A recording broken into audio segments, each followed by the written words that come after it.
to the PO3 Podcast, featuring Jonathan Tovar, a.k.a. the Brownsville Yeti, and Marcus Marx, the Sonic King. The PO3 Podcast. Okay. All right. All right. 5'3", y'all know me. Kid Mo 3, up in the HOUSE. I just tested positive for GAME. I thought you was gonna say the HIV. Hell nah, B. It's July, but you got up your Christmas tree. About to spit the shit out at you, bro. No. Woo. Hey, that whiskey's good. You want some whiskey? No, I'm good. No. Oh, you drink some? Yeah, I'll take some. I didn't know I was drinking on a Tuesday. I am appalled. No, we're going to celebrate for your thing. Your thing. Your new gig. The thing, bro. The thing. The THAN jang. That was pretty whack, huh? That's the last of it. Well, see you later. Well, see you later. There you go. Big gulp, huh? Well, see you later. Well, see you later. Could you imagine just sitting outside of a store and some guy just walks up to you and be like, Arizona iced tea, huh? Well, see you later. You've had 2 pairs of gloves. This whole time, we're in the Rockies. And then his choking is all, Harry, your hands are freezing. I'm going to toss this damn curse right into the damn pond. Those are better than money. Those are IOUs. Everything's accounted for. Go ahead and add it up. See this one? That's a car. $275,000. I want to hang on to that one. Oh, that's what I was telling him that when we went to the Jordan Peterson thing, we should have went in the orange and blue suits with the top hats like Dumb and Dumber. Because everybody was in suits. They're tuxedos. Yeah. Well, hope you guys enjoyed this episode of the PO3 Podcast. My name is Marcus Marx. We'll catch you guys on the next one. Welcome back to the PO3 Podcast. Yeah. My name is Marcus Marx, a.k.a. the Sonic King. Oh. A.k.a. Spilvin Steesberg. Oh, he's got the Steve. Hold on. I got something for you today. You got something? I got something for you. A little something? I got a little something for you today. Okay. This is very special intro and edition of the podcast. Don't spit out your drink. But today, I am seated here with, and everybody put your seatbelts on because it's going to be a long ride. Take a sip first. I might get parched. Welcome back to the PO3 Podcast. Today, I'm seated here with Jonathan Tovar, a.k.a. the Brownsville Yeti, a.k.a. the Michigan Mauler, a.k.a. the Milwaukee Mangler, a.k.a. the San Andreas Strangler, a.k.a. the Massachusetts Master Shooter, Portland, Oregon, Mighty Morphin Oregon Chewer, the Teppanyaki Tonsil Hockey, Amarillo Armadillo, Thousand Oaks Slit Your Throat Cannonball that sunk your boat, the Toledo Torpedo, the Castle Rock Tomahawk, the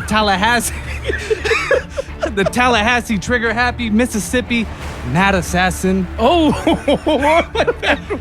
the Count of Monte Cristo, the man who murdered Disco, the Brownsville Yeti, y'all.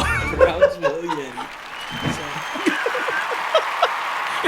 It's all written there, all tiny. That would have been.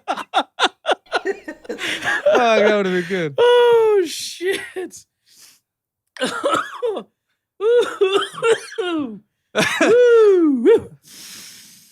What was it? The Mississippi what?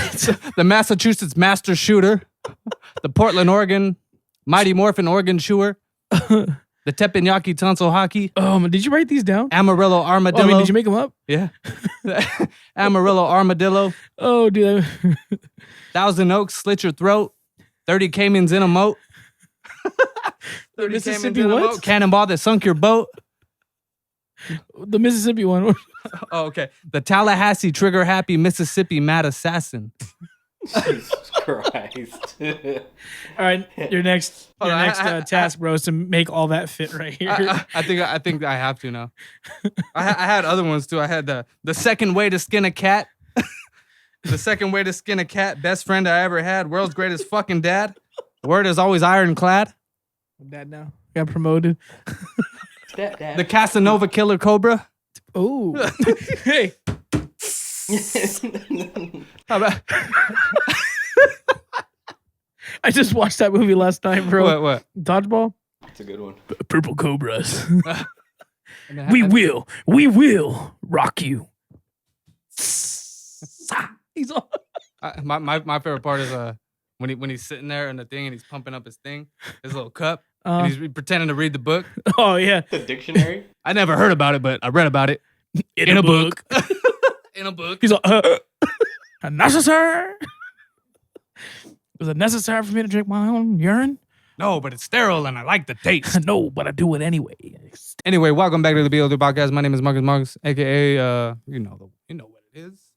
So what's up, man? What's new? I wanted to see if you knew this riddle. I was watching YouTube last night and Probably not. I hate there was riddles. there was a video about how Elon Musk picks his associates, and he says he always asks them one question because he likes critical thinkers, and if they can get the answer right, then he goes based off that. But the question was, you're on the surface of the earth. You travel 1 mile south, 1 mile west, and 1 mile north. You're exactly where you started. Where are you on Earth? Mhm. You want me to say it again? Okay, so the riddle is, you're on the surface of the earth. You travel 1 mile south, 1 mile west, 1 mile north. You're exactly where you started. Where at on Earth are you? Fuck, I don't know where I started.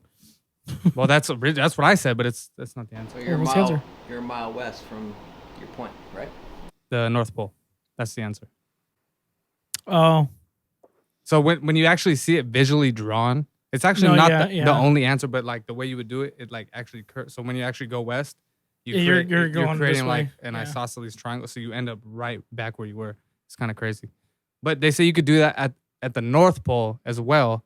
If just imagine at the bottom of the Earth there was a circular circumference exactly 1 mile around. So if you traveled north 1 mile, you'd end up at that same point, and then if you went, it would be the same exact thing, just at a different point on Earth. But yeah, that's what I said too when I came across it. I was like, it's right where you started, right? But So I cool. didn't understand it.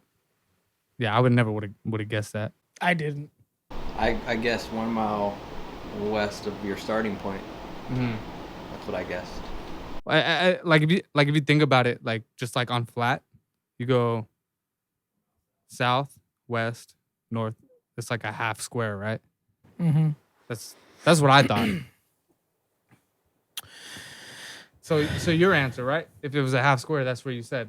Whatever, man. I'm not the Riddler, so I don't know these. I don't know these answers. So I didn't come here for this shit. Have you ever taken an IQ test? Long time ago, but I don't think it was an accurate one. And I was like fucking 10. He's like, your boy is right here. Your son is different. We're talking about 2 measly little points. There, Mr. Gump. Miss Miss Gump. Gump. Then what is the next scene though after that? It's The the moaning. he's like, you don't say much, do you? Your mama sure do care about your education. He's all the sweat rag. And putting in work, bro. What did you say? Where's vacation? Oh yeah, Mama, What's what's vacation? It's where you go somewhere and you never come back. I was like, fuck, dude. I don't never want to go on vacation. But now I want to, if they were to make a Forrest Gump movie, I want to know where his dad is. I Anyway, was just wondering if you ever took an IQ test. mm-mm. I'm Well, afraid- I think I did. One of my cousins was going to school for something with psychology. Have you ever taken one? No. I've done those ones like the pegs. Uh-huh. What, like at fucking restaurants? Yeah. If you can get to one, You have if one you give left. one space, you're a You genius. have one. You're a genius. I have none left. That's crazy. Pegs. Like the ones that when you go to Pismo and they have the little things in the restaurant, like just to occupy your time. Yeah, it's so literally you don't get just- mad at the waitress. I'm always left with 4. Fuck. It's super smart or genius, kind of smart. At least you tried. How are you alive? How are you alive? So I could play Connect 4 really good. Oh God. The peg. I always get 3. All right. Hey, okay, so when you got here, you were telling me you wanted to talk about something. I was listening to a podcast with Patrick Bet David, and he interviewed George St. Pierre of GSP or UFC. Cool. And I thought it was really interesting, just the stuff that they were talking about, and talking about like, you know, they're asking him like what made him the greatest fighter, you know, or made him great, and it was his responses were freaking interesting, man. Like, for instance, they brought up a video. I guess there's a video. I don't know if you guys seen it on Instagram. I think that's where I came across it. Some guy that used to bully this dude, the guy that was the victim, the bully if you want to know. He became a boxer and then got pretty good and somehow reached out to the guy that used to bully him and agreed to like come fight him in a ring and then like beat the shit out of him. And then GSP was like, I don't like that. And he gave like a really... Wait. I think I know who you're talking about. What was the dude that beat him up? What's his name? I don't know. I seen that video. It's like a dude... The guy who was starting shit, though, he would like go around to like... No, different video. I know what you're talking about. A completely different video. Okay, you know what I'm talking about? Yeah, the one where like that kid literally beats the brakes off of him and like they fight outside the ring. And it was like the black kid. Yeah. The black boxer. And then like that skinny ass, scrawny white guy where he'd go around gyms, like health gyms where you weigh weights. Hey, you want to spar? Sure. And like as they're putting on the gloves, he like comes up and beats the hell out of him. I don't know why I want to say Francis Ngannou, but it's not. It's not. So I don't know the names of those guys, but no, completely different video, bro. Anyway, so yeah, this guy beats him up, and you know, Jeez was like, I don't like how he did that. So then they give him opportunity to speak. He goes, because the story he gave, bro, was pretty freaking cool, or tragic for him, but like just kind of shows where his headspace is at. He I guess he was coming home from the bus, and that was one area where he was bullied, and this kid would, you know, beat him up, and then it wasn't just beat him up. He said like humiliate him, beat him up, and then like talk a bunch of trash. And he said like I never used to tell like my parents I got bullied or mention names, but I guess this time he came home with a black eye. So his pop hit him up and was like, hey, like what the hell happened? So he's like, oh, so and so, you know, beat me up.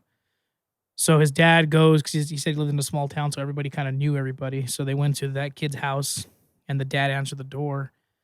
And when he came back to talk to GSP, he was just like, hey, dude, there's probably a reason why he's beating you up. He's like, his dad answered the door, drunk.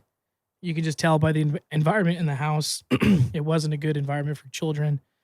And maybe that's how he communicates with people, through violence. Not saying it's right, but like he doesn't have a good life, and that's his, you know, his outlet, I guess, or whatever. So he goes, so my dad spoke to them. I go to school the next day. What do you think happens? Oh, you went snitched to your dad, so you're like, got my ass kicked again, you know, and didn't help anything. He goes, but some years later, he's already made a name for himself in UFC. And he's driving through, I think he's in Montreal, or where the hell he's from. And he sees that guy on the street corner asking for money. And so he's like, I see him, and he sees me, and I pull over. He's like, when I got off the car, you know, clearly he already knew who I became. And he kind of had like a, oh shit, what's going to happen to me moment. This guy's going to come back and, you know, get his retribution on me. And he's like, so I asked him like, hey dude, like what happened? Why are you out here asking for money? And he's like, oh, you know, life didn't treat, you know, life was hard. I think I got a bunch of bad hands dealt, yada, yada, yada. And he's like, dude, like, where's your pride, bro? Like, you know, you were a big dude, you know, like you had a lot of potential. Like you were popular. Everyone wanted to be like you. Like, where's your pride, dude? Get your ass back to work. And he's like, so I give him whatever money I had in my pocket. And then he goes, then I got back in my car and drove away. And he goes, to me, the feeling I got by doing that versus beating the hell out of him, he's like, I could have whipped his ass, no problem. But it wouldn't have served anything, and I would have been the same person that he was back then. He's also, to me, it was much more fulfilling to treat him with kindness and, you know, dignity than it was to easily whoop his ass. And I was like, damn, that's kind of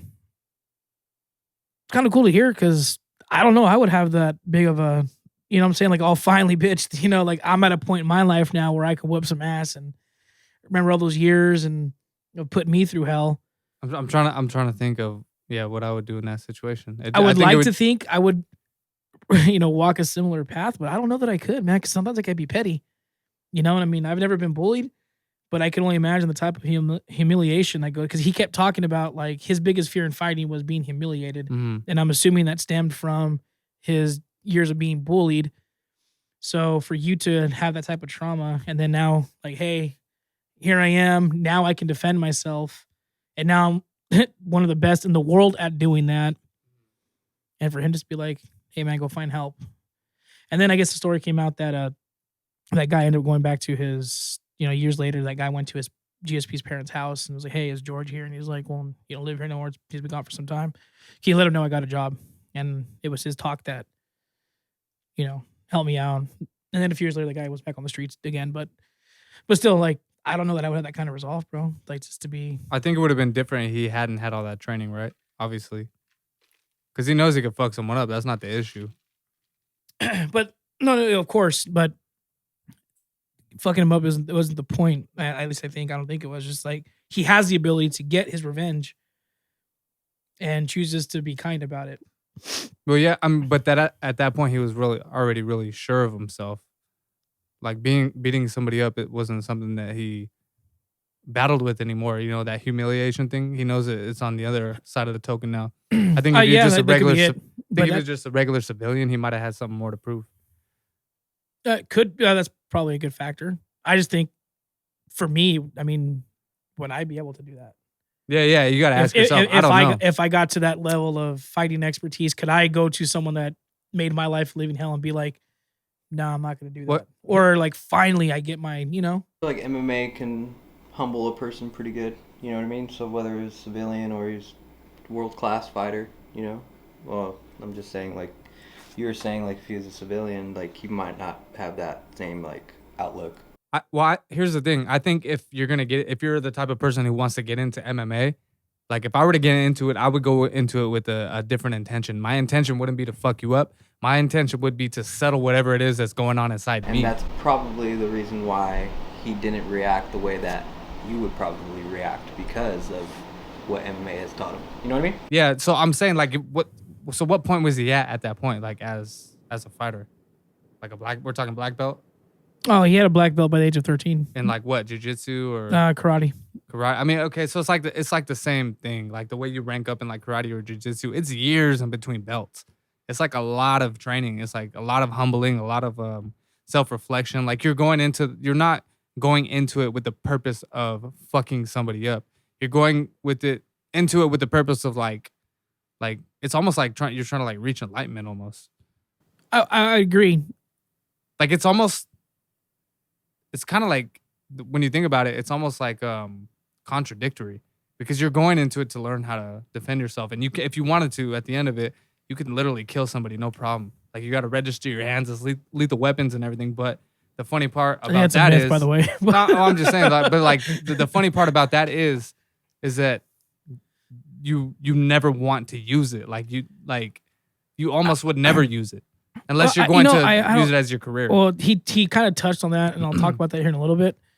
But what I'm saying is, it's almost counterintuitive though. Like you're going in to learn how to fight, but you never fight. Sure. What I'm saying though, for me, the captivating part of the whole thing is, he went through all these years of training and, getting himself to the state of enlightenment that you mentioned, but you're still a human. Yeah. You know what I'm saying? So like, you got to think all the, like, his past experiences led him to the person he became. Those shaped him to become a fighter, because he said he got into MMA or into martial arts specifically to learn how to defend himself, because he was tired of getting bullied. So all that shaped him to be. But I'm saying, like, still, like, some people you think have a clear way of thinking still hold on to these things from back when, these prejudices or these hatreds they have toward one person, and for him to look that person in the eye and know, now I have the ability to actually do what I couldn't do then, I can do it now. And for him to be like, that's not how I want to be. And I think that's cool, because I feel you have to have a lot of mental training or just be an exceptional person to get to that point and not want to seek retribution. Well, I think that's the initial force that drives that motivation for you to keep going and pursue karate or whatever your avenue is and become a black belt. I think that's the initial motivation for it, right? Is those thoughts of you getting bullied and those memories and that humiliation that you felt. You know, that's initially what's going to drive you. But I think over the years, at least I would like to think, you learn how to tame that beast, and it's no longer the same anymore. Once you reach that point and you're encountered with that scenario again, where it's like, all right, it's time to go. Like, how am I going to act? What's my character now? Like, your character changes over the years, you know, and for the better, hopefully. You know, I would like to think that's how people tend to be, but like, unless from what he said today, unless you're the type of person who holds a grudge. Well, a lot of people like that. Yeah. You just got to put them in a situation where that has the ability to manifest. Like, I was on Facebook the other day, and there was this guy that got in. He killed a school teacher, I think partly. Guy was on a motorcycle. Guy pulled out in front of him. Guy crashed into him. That guy died. And there was people, and like the wife was protesting that he got like they found him guilty for manslaughter, involuntary manslaughter, and he was to serve like a very small amount of time, and then most of it was going to be probation or parole, whatever. And the family was like outraged by the decision. And I'm like, the guy wasn't found to be impaired. He wasn't distracted. It was just a tragic event that led to the death of their. And so I was listening to a podcast with Jordan Peterson, and somewhere he had mentioned that I think he said Nietzsche said people often conflate revenge with justice, and when they say they're seeking justice, they're actually seeking revenge. And so I think that, you know, what that situation is true, because I was like, hey man, like it sucks for all parties involved, but this guy still has to serve a prison sentence for an accident, a legitimate accident. Like, I think justice is served. I'm sorry that your loved one died as a result, but you wanting to be put away for hundreds of years isn't gonna. That's revenge. You know, You're thinking with the wrong brain there. And so I think my point in saying that is where I think where the revenge portion comes to people is you have to be put into a situation where you're holding on to these deep-rooted things. Yeah. And so, yeah, as clear-minded as you'd like to think you be, just maybe you haven't been presented with that situation where now you have the ability to take revenge for someone that wronged you for whatever reason. And to couple that with what GSP said, he said that he went to a sports psychologist because he felt that he was in the wrong sport, because every time he went into the ring, he was scared. Mm-hmm. And that when he would talk to other people that were in MMA fighting, that they were like, I can't wait for my fight. I can't wait to go in there and do this. I think it's pretty normal to be scared, though. Yeah, but it was to a point where he felt that he was likely in the wrong sport because he had all these anxieties about it. Yeah. But I'm talking GSP? GSP, yeah. Wow. It's aired today. And you and I are both fighters. Let's say I'm GSP and I'm scared to fight. And you're like, dude, I can't wait to get in there and, you know, fuck this dude up and get, you know, like, so he was, to him, he was like, damn, I'm the abnormal one here because I have all these anxieties about fighting. And he said, and he had it up until the minute they called him out to go outside and fight, like for his main event or for his actual fight. And so that's why I think maybe he's an exceptional person. And I think we can learn from that, because everything that he talked about, it seemed that he was the exception to the rule, and that we should try to be that way when it comes to these kind of things, because utilizing what he said about how he thought he was the only one in the world that had these anxieties and was actually talking to a psychologist about this. And they were like, no, dude, you're ready for battle. Like, what are you talking about? He's like, but everyone else that I talk to, they look forward to fighting. Like, that's their end game. That's probably fucking with them too. And here I am, like, I'm scared to get into the ring, you know? So I think that's why I said that was really cool that he mentioned that story, because he was at a point now where he could just beat the living hell out of this guy and take out, you know, empty out his closet, so to speak, of all this built up maybe revenge, and he chose to take the higher route, which is why he said that video that they showed him, he didn't agree with, but the person that showed him the video, Patrick Bet-David, also said, and I agree with this, because we talked about this a couple weeks ago, people need to be humbled, man. Like the Will Smith and thing, like, you do need to be humbled. Like, sometimes he's like, hey man, I've been humbled a few times in my life, and if I think about it hard enough, I actually thank those people because they leveled me out. You know, they brought me from whatever I was at and kind of like, hey dude, you're not up here. You're still a person. You're still mortal. You have to, that's what I'm saying. Like when you mentioned, do you think it'd have been somebody different? Like had The Rock said to Will Smith about his wife what Chris Rock said, would Will Smith have actually went up there and punched him or slapped him? Mm-hmm. And I still think. Well, I somewhat agree with you that it just really depends on that person and that point in their life. Like at that moment it doesn't matter who the hell's standing up there. You know what I'm saying? If you're that broken inside and you're in that dark of a place, nothing's gonna stop you, man. Like I don't give a shit. Like fear just dissipates in that type of mind frame. You just see red. That's why they came up with that phrase, right? I just saw red, man. Like nothing was gonna stop me. Like I was on autopilot, and then for a lot of people that's the case. Like Will Smith, he was probably just on autopilot, man. You're just running off fumes. Luckily for that other dude though, GSP he didn't hold a grudge. that's what I'm saying. That's why I want to be like, you have to be a pretty level headed and think about stuff like that. Now I want to ask you a question because he brought this up too. Like they were asking him, they were saying, hey, the difference between like the 1% and the 2% of the fighters, physically, there isn't a whole lot of difference. That they all got stamina, they all got strength, they're limber, they're all black belts in jiu-jitsu, they can do all kinds of crazy shit. What does your mental capacity do for you to elevate you to a certain past that level where you're now better than your opponents? Well, I think what's your take on that? Well, I think what separates from obviously there's a couple things that separate the ones that surpass their peers and the ones who don't. There's a couple of distinguishing qualities there, and I think one of them for sure is just the fact that they don't give up.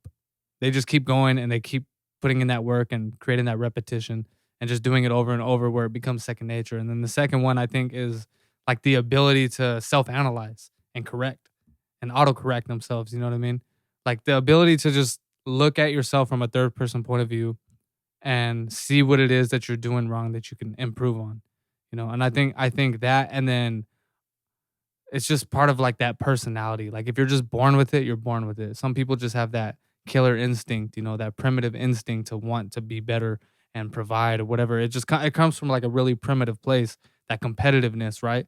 And it's just the will to like thrive and survive within, your commune, whatever it is, martial arts or law enforcement or just, construction. Like it doesn't matter what you're doing. It's just like the ability to want to be better for whatever reason. I think that you can't teach. Like you just have to have that, because some people are okay with just being like substandard. Some people are just content with that, with being average. But for some people, that's not gonna fly. Like that bothers them, and I think that it's just either you have it or you don't. But I think the ability to like analyze yourself for sure, right? Yeah, I think that's pretty accurate. The one thing I will not disagree, but just maybe go a little further in. I believe that you either have it or you don't. Like it's innate in your person. However, I think some people have it. They just don't know how to access that. Yeah, that's why they say, I think I've heard this before and it's corny, but it's like there's a hero in everybody. There's a hero inside of all of us. And I think that's true to some extent. I won't agree with that because in my line of work, I've seen people freeze up and it wasn't their first time doing it. And I've seen, I guess it's like a 50-50 thing. Then I've seen people that froze once and then never did it again. You don't think it could be taught though? No, because that's not everyone's meant to be a warrior, bro. Yeah. Not everyone's meant to be a hero. And that's fine. That's balance. But I think most people don't realize they have that. They might possess that quality. They just don't know how to access it, like you're saying. So one thing that GSP said I thought was pretty freaking cool was, I forgot the person's name that he mentioned, but this person came up with a theory, and the theory is named after that person. And it was basically like, how the brain controls the way your body operates and the things it's capable of doing. So he's like, hey, if you're thirsty, your brain will tell you to get water. Mm-hmm. He goes, but the same is true for negative thoughts. So if you're not acting and doing things as best as you can, you'll never access those things, and then your body's gonna be like, well, I'm scared, because he said the same thing like this. He goes, in the gym, there's guys that are great at the gym. They spar, they're badass. You put them in the ring and they choke. And he goes, and the best way to give an analogy for that is like, let's say you have a bank account with all the money in the world, but you can't access your account.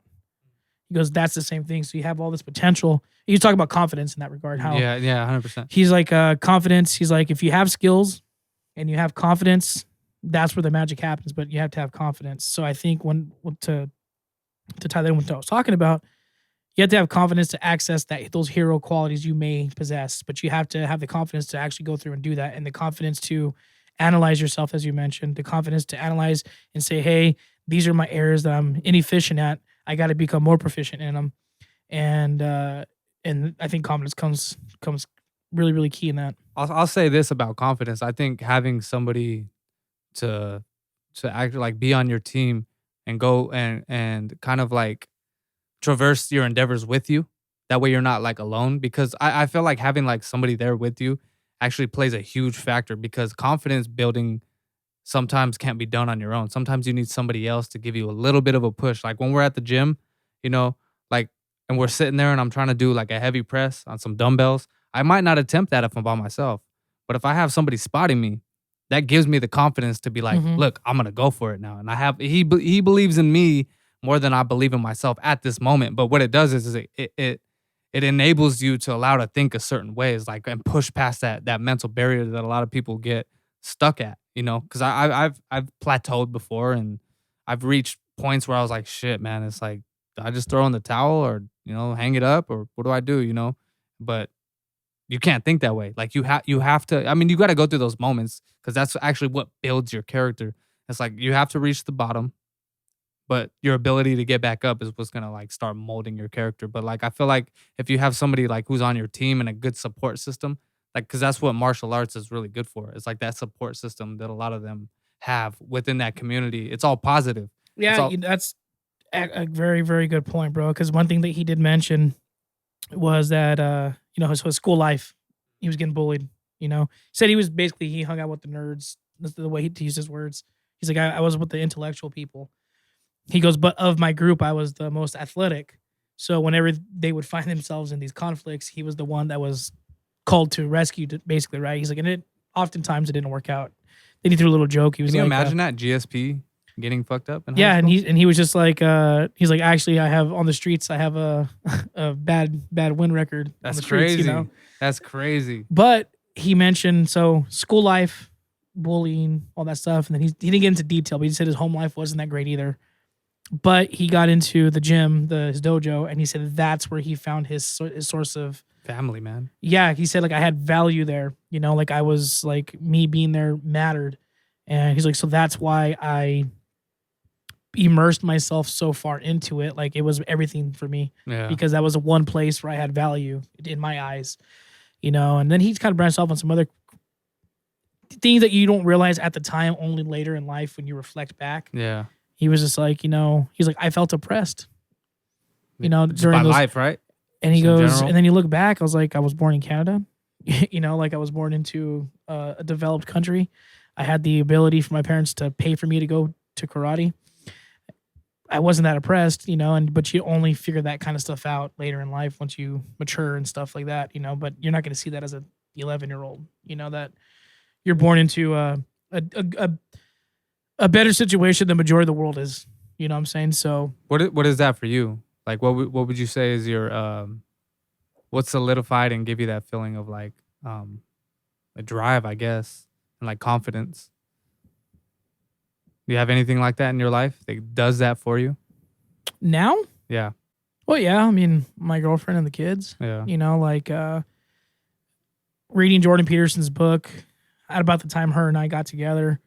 It talked about happiness shouldn't be the pursuit of your life, because he's like, what, do you want to be happy all the time? Like, it doesn't. Yeah, I work remember that way, he mentioned that at a seminar. It's like, you want to be happy all the time, 24/7. It's like, that gets old.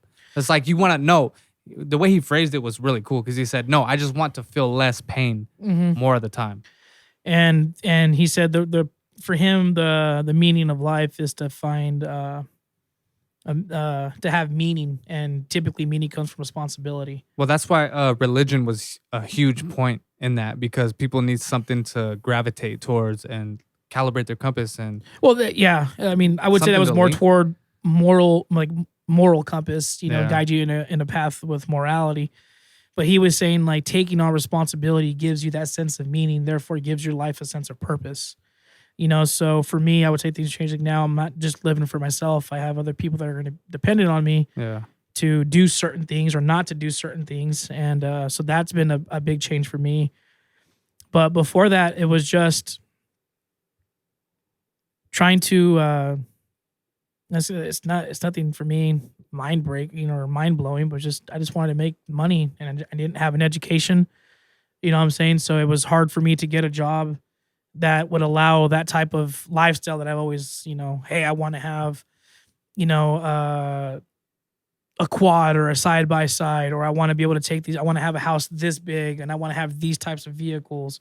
That was basically what my driving force was. It wasn't nothing like, it was no philosophical background to it. It was just, I see all these things I want and I got to find a way to make it happen. Yeah. You know what I'm saying? And in some ways it happened, in a lot of ways it hasn't, but now my driving factor is, my girlfriend and the kids. I got people that are going to be dependent on me and I can't let them down. Yeah. But for GSP, it was the fact that he was like, he found what he was good at. Right? But like a lot of that had to do with it, huh? Like him knowing that like, oh shit, like I'm not just a nerdy kid. Like I can actually do something cool and be good at it and thrive in it. That's what it seems like. Because when you're good at something, that gives you self-purpose. So, it makes you feel like you're supposed to be doing that. I don't think that's what it was for him. I think he stumbled into that because what he was talking about was because they asked him what is your fear? What was the fear that drove you to do what you been able to accomplish? And like the guy, that the interviewer was like, my fear was my kids never being able to meet my dad because I was never able to meet my grandpa. He goes, so that was kind of a driving force in a lot of the decisions that I made growing up and through life. So he asked GP that question. He goes, mine was being humiliated in the ring. Yeah. He goes, so what I would do is it helped me or it helped him. I need to train longer because the person I'm fighting against probably trained longer than I did. I have to get the best, people to spar against because they probably got the best people to spar against. So it was like everything that he did was so I don't get humiliated in the ring. That was his drive. And that's what led him to get to the point that he got to. It sucks because that's an unhealthy way to lead your life. Like you're just always in a state of anxiety. And that's why he said he retired. Yeah. Because he said like, he goes, the fights, he's like, you watch my fights and the people commentating would be like, hey dude, you did a good job. You didn't take a whole lot of damage. He goes, yeah. Mentally he did. He goes, I didn't take a lot of damage in the ring, but I had to train for this fight and getting punched in the head every single day. Having that fight or flight type of anxiety every day you're training, it took a toll. He goes, for me, the physical portion wasn't even hard. He goes, it was all the mental stress that I went through for the fights was what he said he retired for, or one of the reasons he retired. Yeah. So, I mean, there's a lot. I mean, it was crazy because, like, you just think, this guy likes to beat people up for living on the surface, and you listen to him talk, and it's like there's so much more. I like GSP, man. I liked him from the beginning, bro. I loved his humility. I like him because he said he got abducted by aliens. Did he really? Yeah. On Joe Rogan, remember? I didn't hear that one. You didn't see that one? What about you, Bernaldo Hod? Where do you stand on all this? Bernaldo Hod. For like a drive or like that drive? I don't know. What was the initial question? I forgot. Because you asked me. You asked something about Israel. But no, I was like, is there anything in your life? I mean, aside your kids, right? Well, besides my kids. Like, what do you have to you that's special? Like where you feel like growing up, it was my mom. Like seeing her like bust ass. Yeah. You know what I mean? As like a mom and dad. And that drove me now, I think about it, and it drives me to not like want to fail for my family, Yeah. So because of just how she was. She grinded. She got, she paid the bills. She painted that picture for you, like morally. Yeah, and I was an asshole kid, growing Who wasn't up. though? Yeah, that's what I'm saying. But isn't it kind of shitty looking back at yourself? You're yeah. Like, damn, dude, I was like ungrateful. And I think about it, and I'm just like, man, like I'm like now, like I'm older, mature, a little bit more mature, or whatever. Yeah, I just that's the drive, dude. Like seeing my mom grind and do what she had to do, and she didn't fail, and then me now, like I'm not trying to fail. I don't want to fail. That's my drive. But I like mom. What I like about Bernaldo Hod is just Bernaldo Hod is what I've noticed in him, he's not like, he doesn't have like, when it comes to like putting himself out there, like trying new shit, you know, like new jobs. Oh yeah, I'm You're never not afraid of. Like, I don't like. I'm not afraid to You have no fear step when out it of my comes to comfort that. zone, like Yeah. at all. You're Like definitely not. I'll do what I have to do. You know what I mean? Like I've been doing that. But I like that though, but I think it's important to surround yourself with people who are willing to do that because it makes you want to do. you have to step out of your comfort zone in order to find that growth. Yep. Like that's just how it is, and you'll never grow unless you do something that's you're not used to. Hell Like, yeah, bro. Like, that's just how it is, and I think that's literally for anybody. Like oh yeah. that's just bro. how it is. That's life. I mean, like you said, dude. And then plus you need to learn how to fail. If you don't know how to fail and all you do is win, quote unquote win in life, Yeah. like you get shit handed to you every day, like you're not gonna know how to survive when the time comes. Yeah, because when shit really hits the fan, you're gonna be fucked. Yeah, So I mean, that's what I'm saying. Like my mom, 100%. Seeing her. I mean, I love my dad too. You know what I mean? But living with my mom, growing up with my mom, like I saw the drive in her and her not failing on us, me, my brother, my sister. Like I was an asshole, like I said. So growing up now, being mature, I ain't trying to fail. I mean, hell, you could even say that like it shows you that it could be done. Like things suck. Like And I was scared too. I was scared to move out the day that I did move out. Like I was afraid, like, fuck, what if I fail? I have my kids. I don't want to fail on them.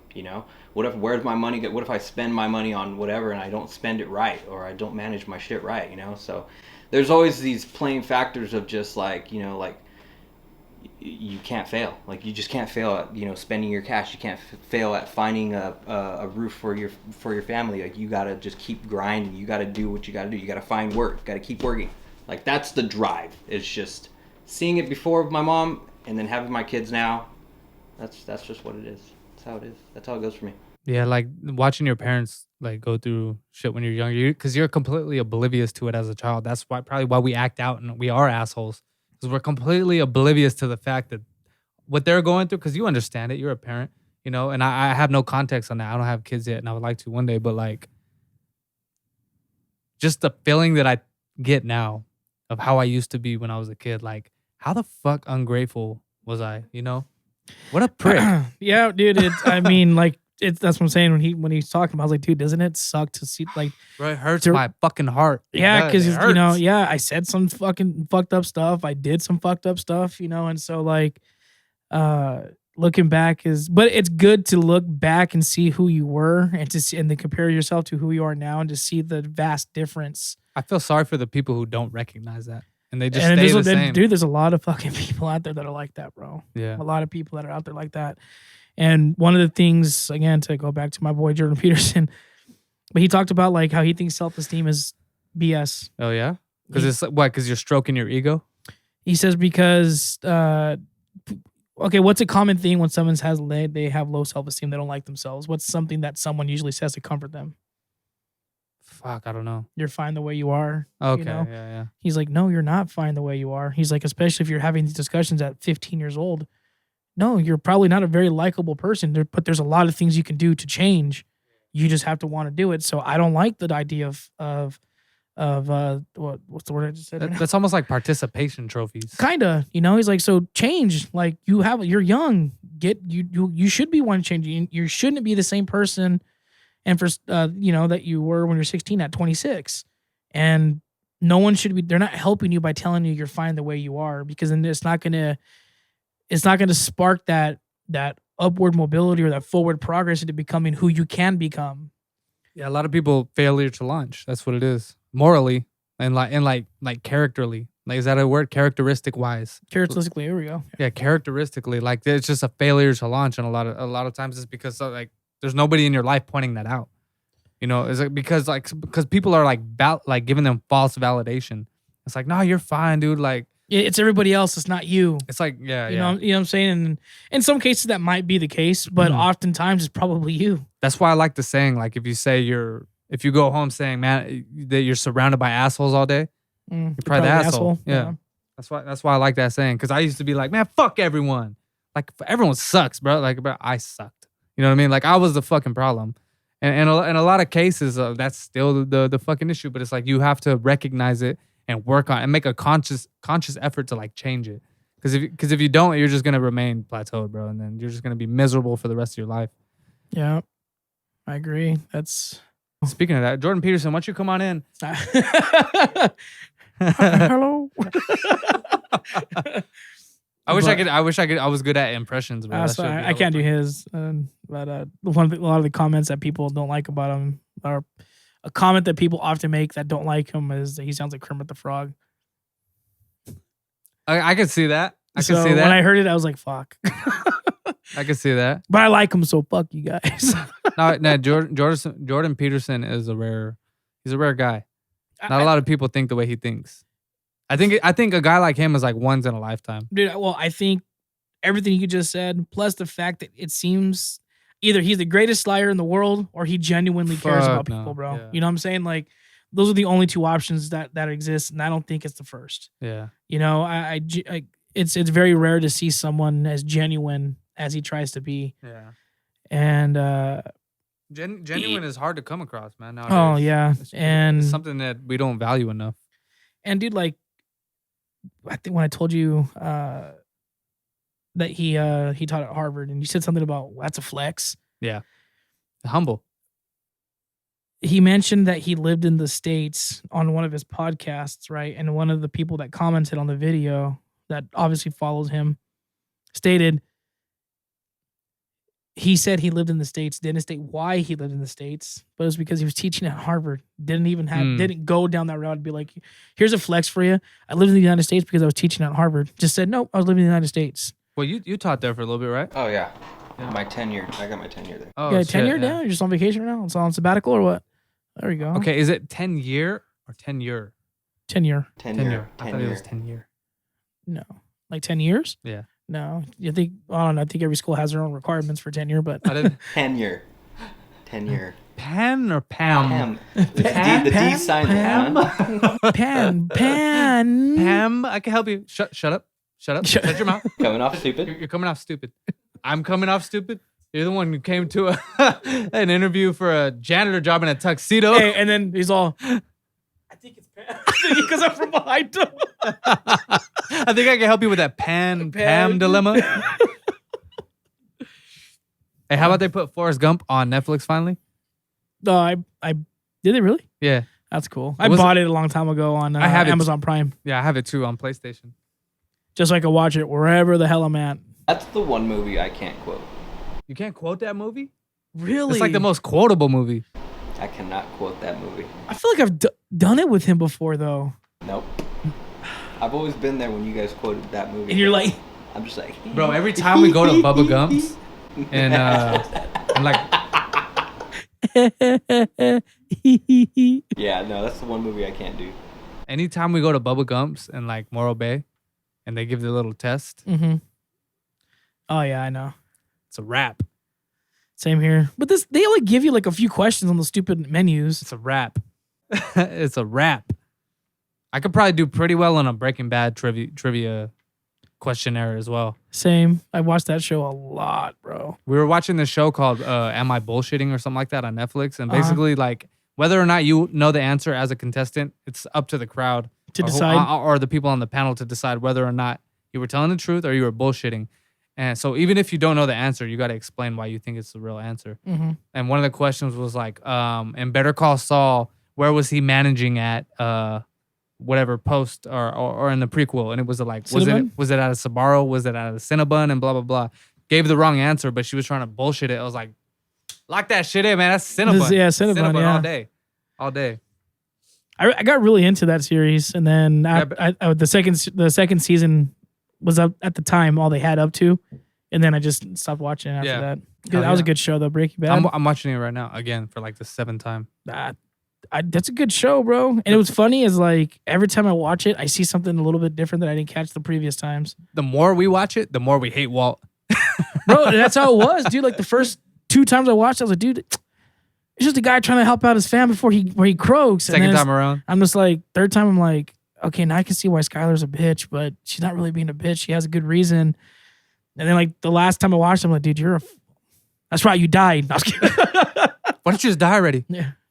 No, yeah, like every time we watch it, Walt just gets more and more like obnoxious and like even though he's the same character, like nothing changed, but like in my head, like he just becomes more of a prick. To be fair, I didn't like him when they were doing the pest control. Yeah. That's when I started, and then like That's when he became full-blown evil. Evil, and he had the Narcissistic. shaved head and the goatee, and he thought he was stupid little hat. Thought he was all bang. bad in his freaking SRT, Chrysler 300. And then when he ran away and he came back all frail with his beard and all that stuff, Yeah. I was kind of like, all right, you got my sympathy again. Nah, fuck that. But that was the first time I watched it. Okay. You know what I'm saying? Because but in that little phase where you're like, I got to kill Mike. That was bullshit, bro. Okay, so there's a part when he does that, because we just passed this part, and he shoots Mike. And then when he's dying by the river, and he said, "Just let me die in peace." Walter says, "I just realized I could have got the list from Lydia." Yeah. But he only said that because he felt stupid for killing Mike, and the reason why he popped off at him was his fucking ego, not to protect the list because he didn't give him the list. He just realized, oh shit, my narcissism was just shining through a little bit. Like it was all ego.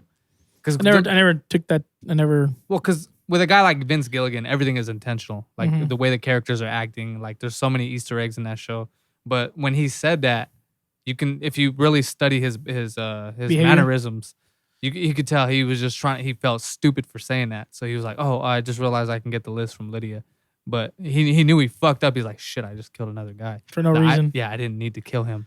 And Mike was like the only solid one on that show. Yeah. Him and Hank. Dude, Hank, I felt fucking bad for. I felt bad for Hank and fucking Walter Jr., man. Walter Jr. He had poor guy. They didn't tell him anything, dude.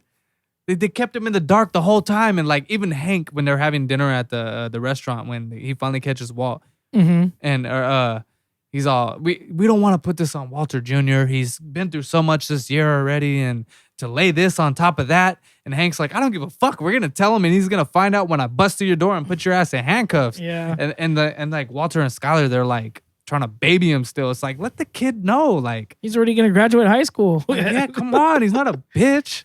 Like, what are you doing? Like, no, like poor Walter Jr. It's like, no, like he has more balls than all you guys. Why don't you die already? Yeah, remember he calls his dad a pussy. He's like, you're being a pussy.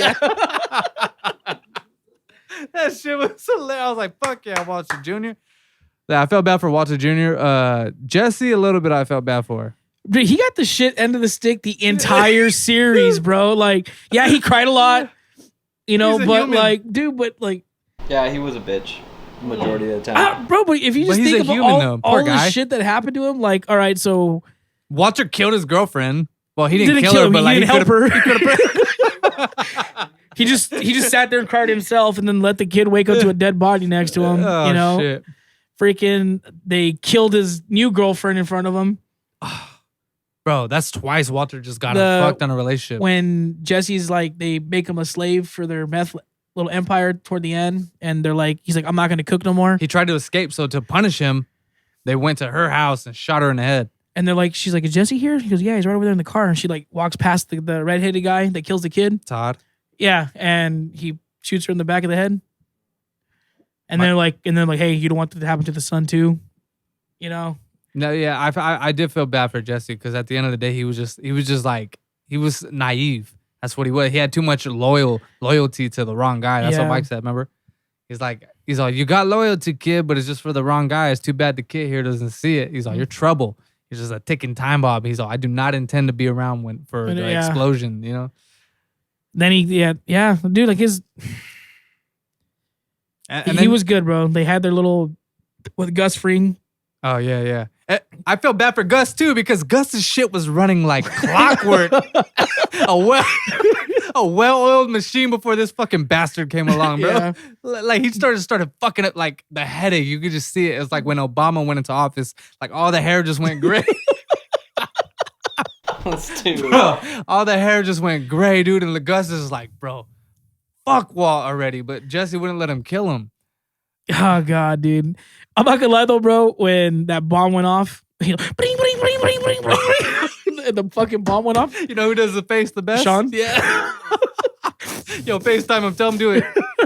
But he walks out the room, bro, fixing his tie. I was like, no fucking way. And then half his face is blown off. I was like, okay, there goes that. But Did you see the fucking Terminator? Did you see the behind the scenes on that? No. They were trying to add like a very subtle nuance that describes his character in full before we off him.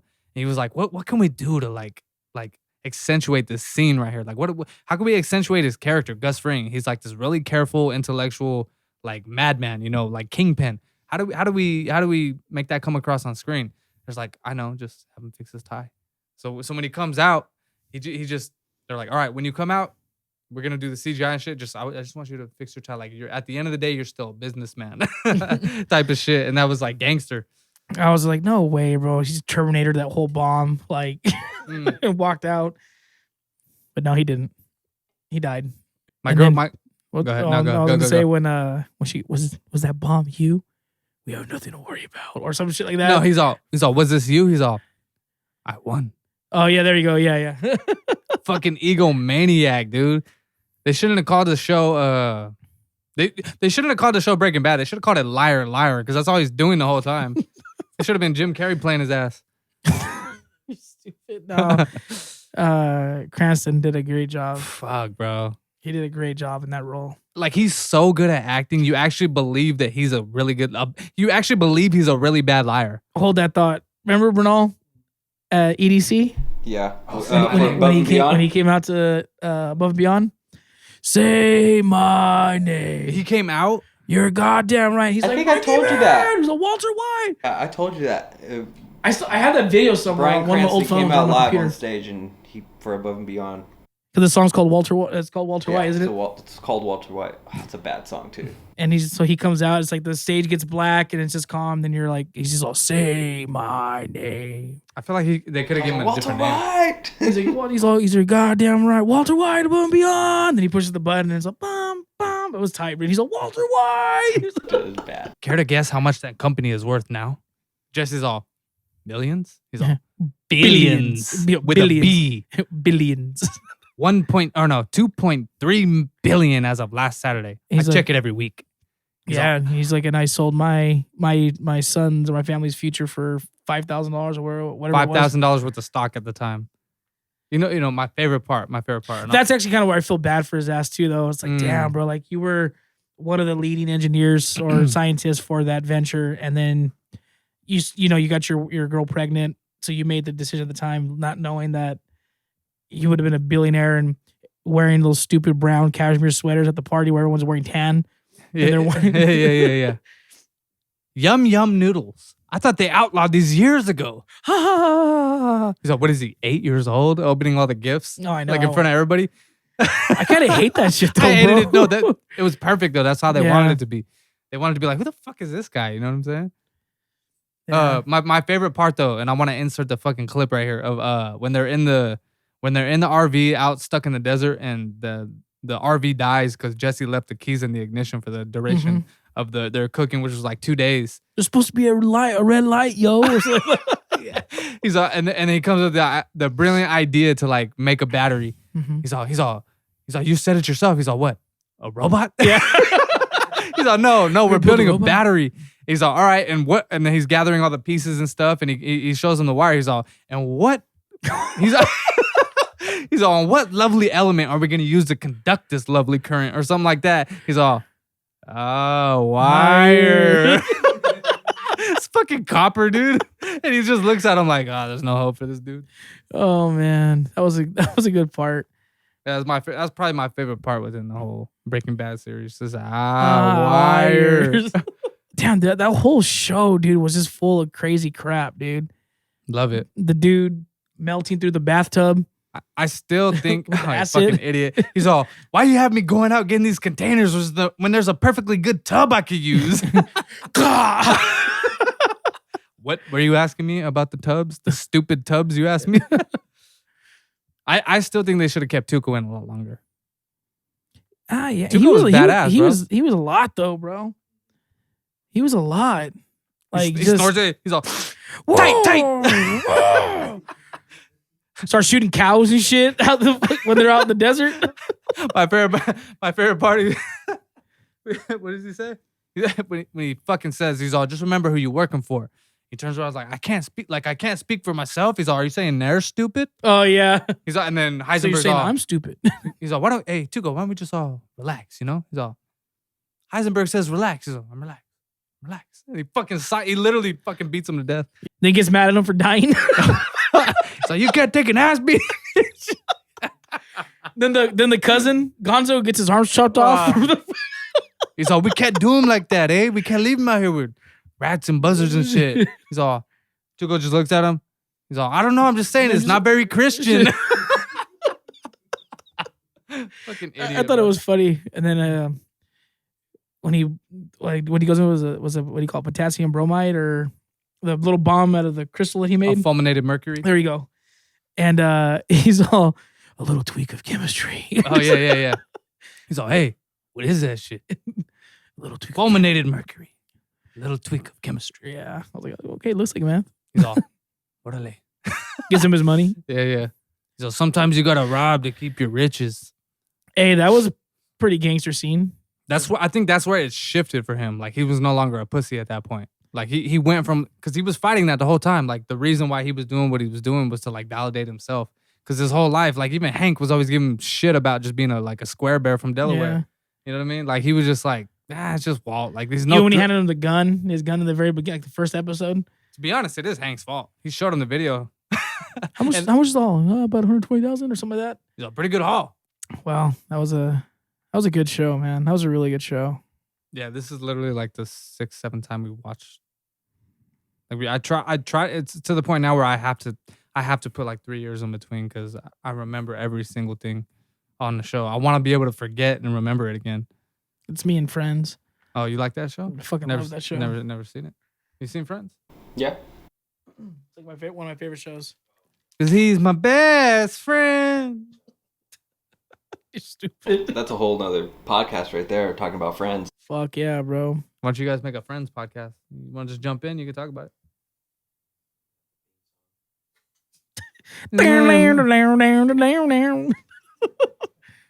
You got to dip out or what? I have to take off. You could have left.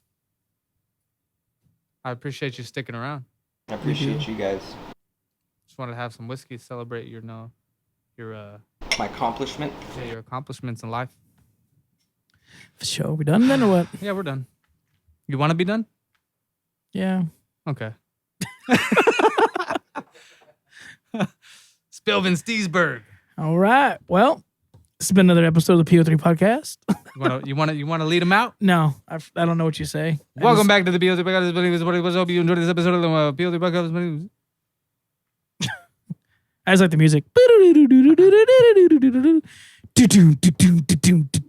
Aaron, you want to do the one where I've been waiting. no. These eyes cry every night for you. These eyes have seen a lot of love, but they're never gonna see a love like they have with you. And then he's That's he's the like, movie I could- you're broke. He's like, you're broken. You're broken. And you broken. Oh, boy! Don't make this weird, man. Sing. Fucking love that movie, bro. He came all the way from Scottsdale, Arizona. You're not Hey, gonna sing for him. That was the best movie, even sitting in the front row watching that. Where you had to turn your whole head to fucking. I'm jealous you guys went to go see it. Oh, dad, bro, I laughed my fucking ass off that night, bro. That was a good fucking movie. Super bad as a goat. Bro, I got chubby. All right, then, y'all. Well, appreciate all the love and support y'all been giving us. Oh yeah, I wanted to say once again, thank you guys for all the love and support you guys have been showing. We're over 100 likes. I didn't ever imagine that would happen. So Yeah. that's pretty cool. Change of pace, like you said. So Nice views. Love the comments down in the comment section. Keep them coming. Yep. Actually, I really like the fact that Garen's referring to me as a Yeti. Oh yeah, Funny. Yeah, you are the Yeti, the And a lot Brownsville of- Yeti. And a lot of other shit, apparently. But You are. no, we're not going to do that again.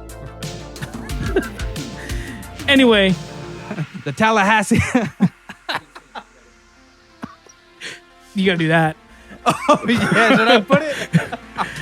All right, then, guys. Catch you on the next one. The Tallahassee Trigger Happy Mississippi Mad Assassin.